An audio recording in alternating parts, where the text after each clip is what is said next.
I'll continue with part 21 of the Blood Ledger. The Blood Ledger, part 21.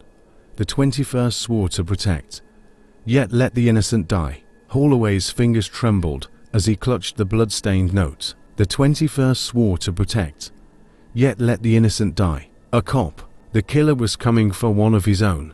Holloway's mind raced through the names. There were plenty of dirty officers in the city, bribes, cover-ups, false arrests, but the phrasing of the note gnawed at him. Let the innocent die. This wasn't about greed. This was about neglect, about inaction. Karma. And then it hit him. The cop who did nothing. Sergeant Daniel Briggs, decorated veteran, 27 years on the force.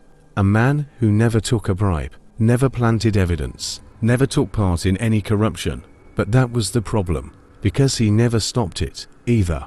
Briggs was on duty the night a young woman was dragged into an alleyway. He was right there, just across the street. He heard her screams, saw the men pull her into the dark, and he did nothing. He kept walking, didn't want the paperwork, didn't want the trouble. They found her body 2 days later, dumped in the river.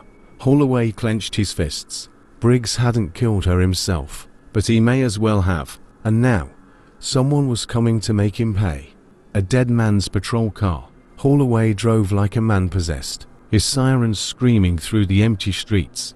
Briggs lived in the suburbs, where the houses were quiet and the crimes were elsewhere, except tonight, because when Holloway reached Briggs' house, the garage door was open, and inside, Briggs was still in his patrol car, but not alive. His uniform was soaked in blood, his eyes carved out, his badge shoved into his mouth. Pinned to his chest was a photograph, a grainy security camera still from that night, of him walking away, of her being dragged away, and across the windshield, scrawled in his own blood. He saw, and did nothing. The next target. Holloway's stomach twisted as he spotted another note, wedged between the car's windshield wipers. With a deep breath, he forced himself to read it. 21 debt settled. The 22nd gave orders, yet never spilled blood. Holloway's eyes darkened. This time, the killer was climbing higher. This time, they were going after someone who pulled the strings. To be continued. Would you like me to continue with part 22?